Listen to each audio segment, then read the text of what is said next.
Hoy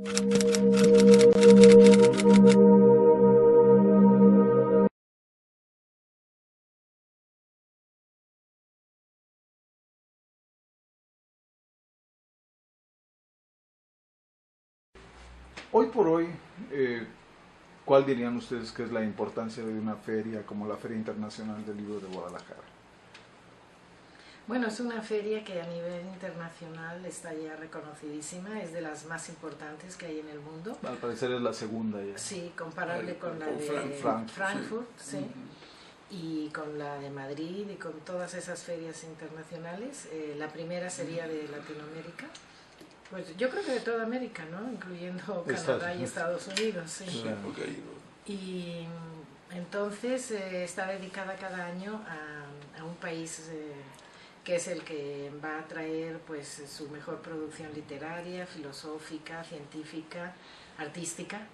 Y durante la semana que dura la feria, pues va a estar representado este pabellón que va a ser pues muy importante, va a venir gente de primera línea en todos los aspectos. Se va a hacer aquí labor de traducción de autores israelíes por primera vez, algunos libros, y eso también va a ser muy representativo con las mejores editoriales de México. Y pues esperemos que todo salga muy bien. Un éxito, Batzlaha, Mashenikra. Oiga, pero un poquito antes de esto, ¿cuál es la importancia todavía? O la pregunta podría ser, ¿tiene alguna importancia el libro todavía como tal, como lo conocemos? ¿Está pasando de moda? ¿Cuál es su sentir? Nosotros creemos que el libro nunca pasará de moda, en cualquiera de sus manifestaciones, tabletas o lo que sea, pero el libro como tal nunca pasará de moda. Y aparte el libro tradicional, digámoslo así, el de papel, tiene sus particularidades y también sus atractivos, que no es lo mismo estar ante una pieza electrónica que con un libro que uno puede abrir, marcar, oler, revisar de adelante para atrás, etc. Eso es muy diferente y tiene un gusto muy especial que creo que nunca se va a perder.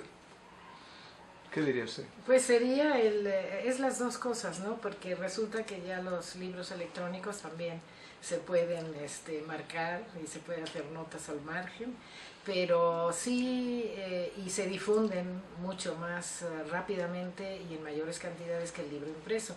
Pero el libro impreso no perderá su lugar en el mundo porque tiene incluso una parte hasta sensual, ¿no? De estarle tocando las páginas, de estética, ¿no? Estética, de tenerlo siempre a mano, de llevarlo consigo.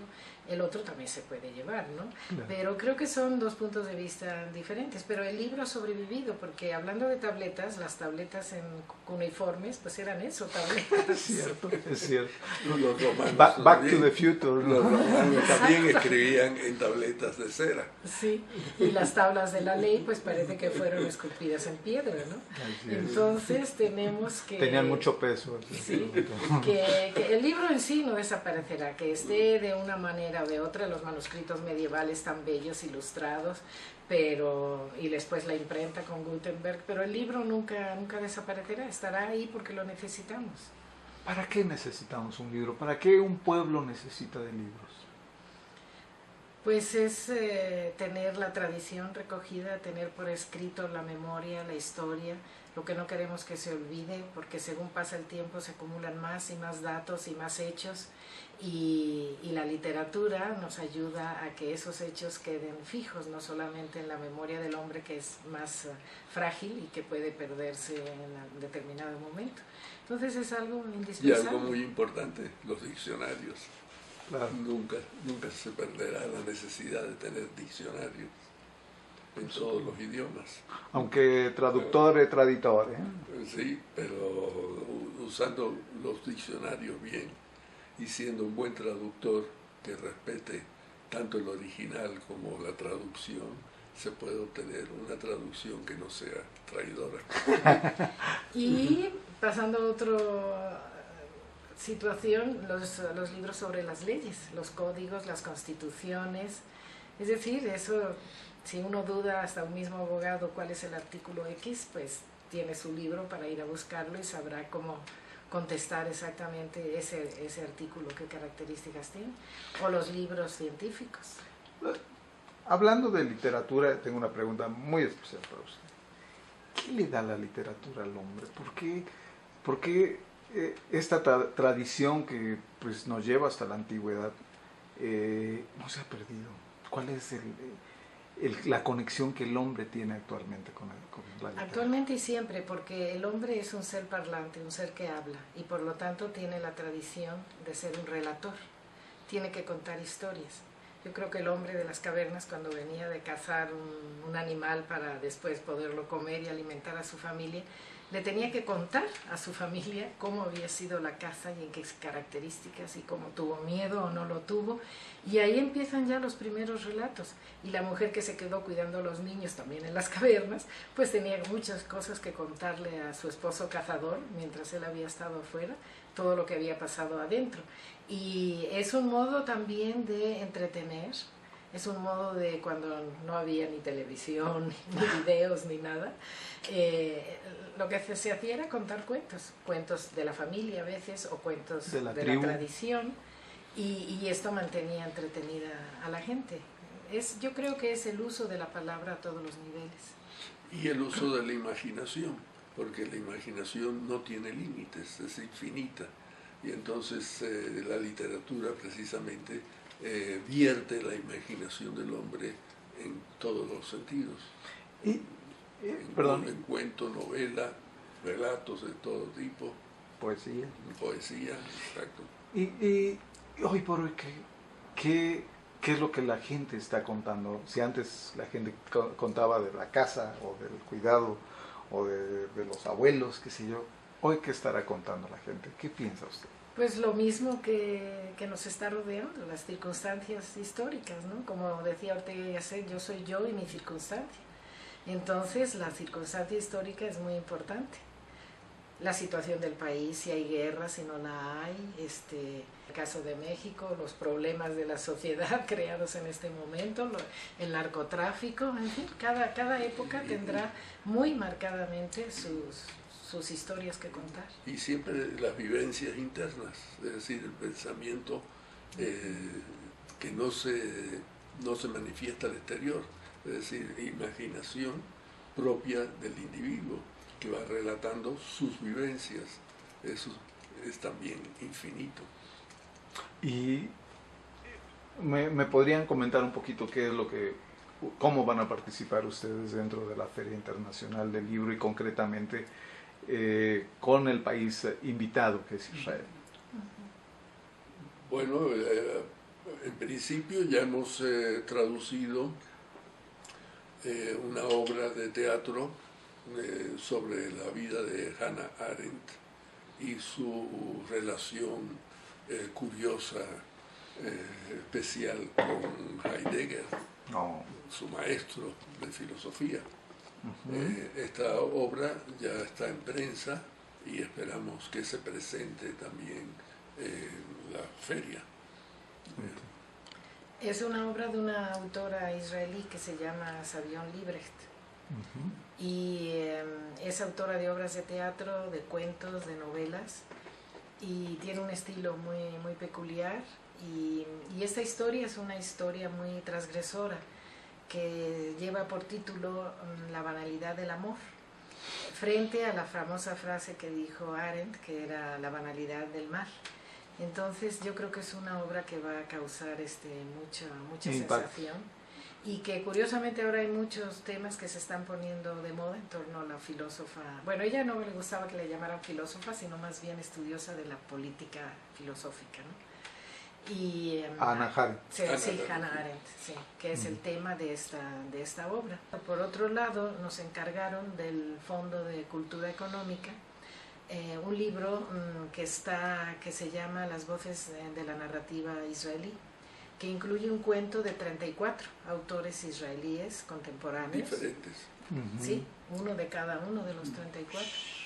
y nos encargaron que revisáramos la traducción, y es en lo que estamos aquí ahora trabajando, y también se va a publicar este libro, se va a presentar allí en la feria.